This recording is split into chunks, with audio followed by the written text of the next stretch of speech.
For updates on sports stories across the globe, we have Aaron Akirijola joining us. Good morning, Aaron. Very good morning to you. Good morning to you, Vimbai. Good morning to you, Rufai. Let's get things started today with the Carabao Cup.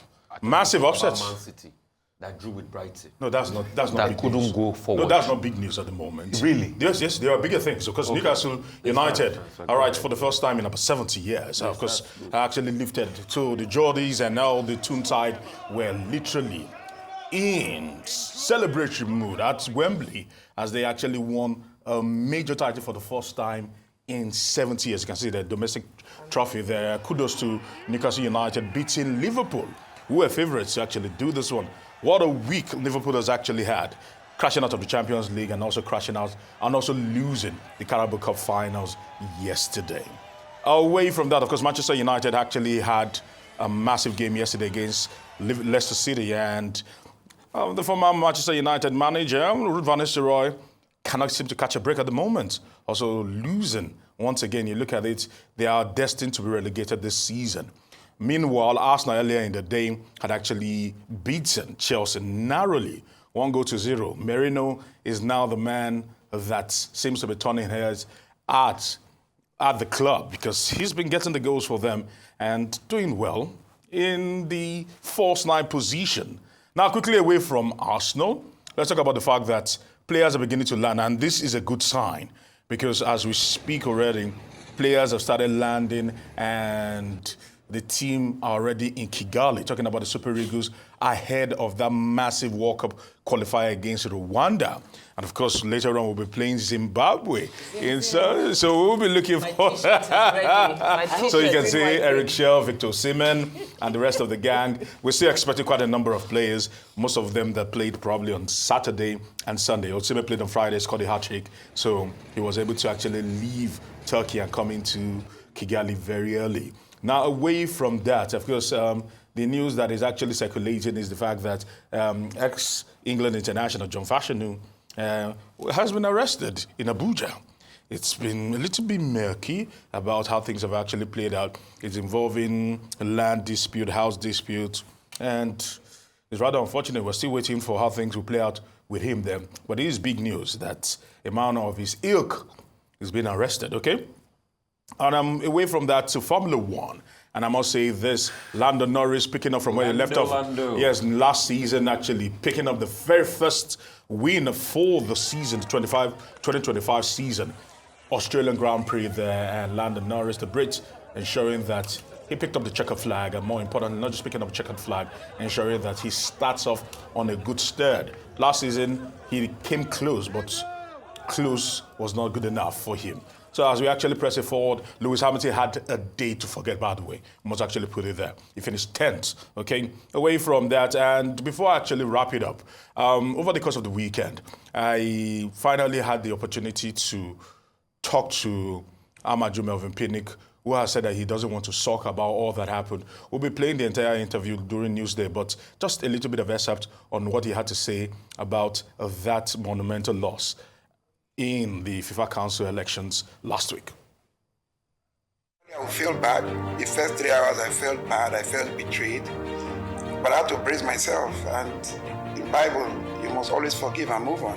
I prepared 100% for this journey. I took it upon myself to travel the length and breadth of the continent. I did about 35 countries. I have solid assurances. 24 hours to the election, I could count a minimum of 44 to 48 votes. Then, like, what happened is politics. Man proposes, God disposes. Give thanks to the president of Nigeria Football Federation, Dr.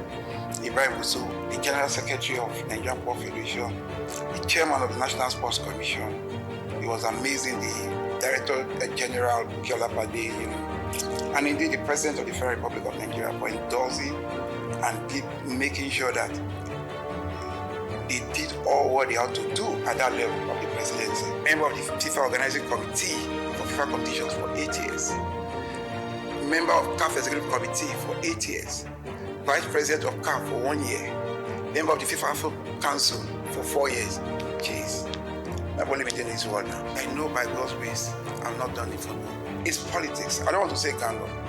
You know, I always believe when in 2019 people felt that was the end of Amaju Pinnick, what happened? No. Today you cannot, because it's only God that created me, no one else. And it's only God that knows the direction that I'm headed. I'm telling you. But what I can tell you 100% is that I'm not done for. All right. There you actually have it. Bele, Amaju, Bele. All right. Bele, it's going to be well. It's going to be well. Yeah. So a couple of things. Yeah. Congrats to Newcastle, the Toon Army. You know, congrats to them. After 70 years, it shows the difference Arab money can make. I knew you were going to go there. Arab money. No, but they've been very conservative in their spending. I know, but it's still Owekbo Robbie. Arab money, oil money. Because Saudi Arabia has not been given the leeway to spend as much as they want I'm not to. saying they are giving the leeway, but the first injection that came, Yeah. that's just it.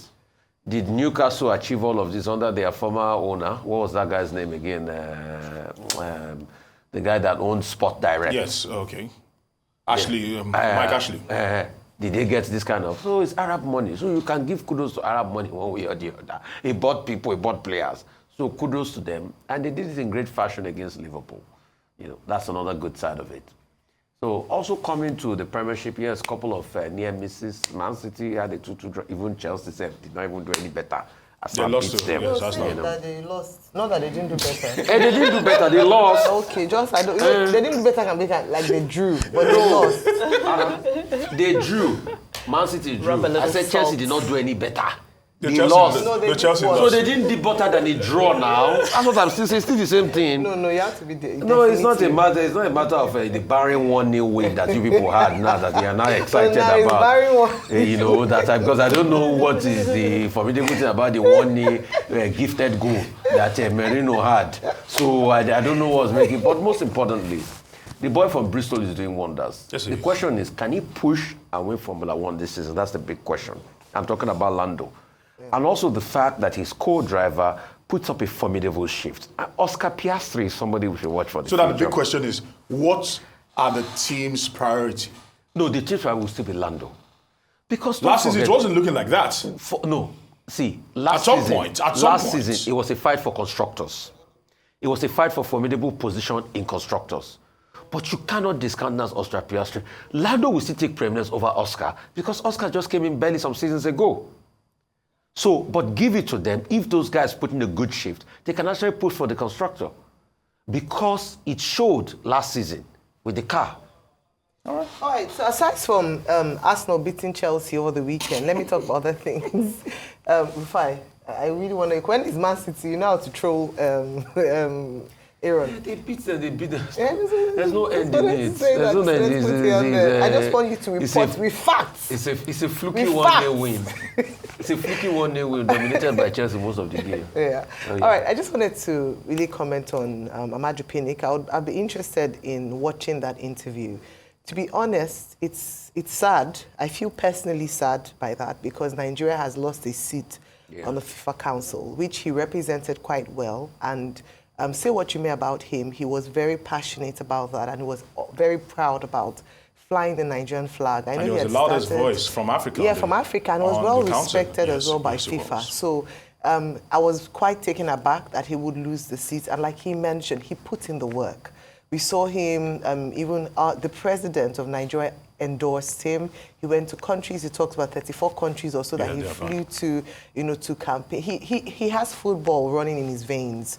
But I'm hoping that this will not be the end for him when it comes to football administration. He's talked about how the Nigerian Sports Commission, National Sports Commission supported him. So maybe there might just be something in the offing for him. All the best to him, and well done and congratulations. Thanks for repping Nigeria well on the global stage in the last few years. All right, very quickly on John Fashanu, who I understand is suing the Nigeria police for £100,000 for inhumane treatment during his arrest. Because I believe he was arrested with his wife. Yes. And he's saying that the whole thing was mismanaged. The issue around his 22-acre plot of land that was supposed to be sold for £500,000, and he's saying that's where the dispute dispute stemmed from. So, you know, it'll be interesting to see how this plays out, because of course we hear several cases around arrest, how arrest is handled, how people are managed in detention and so forth. And rather how the police is being used, because when things like this happen, when you have a dispute, it seems to be the first to probably make a call to the police, triggers something, and they just come pick you up before you can begin to sort out the entire mess. Yeah. And that is literally what has actually happened, because it's been reported worldwide that John Fashanu, ex-England international, was arrested in Lagos. Was arrested in Abuja, in Nigeria. I hope he gets his £100,000 I doubt it. settlement. We should just remind the police I doubt that it. they not be who first call police, they win case. Let's just remind them.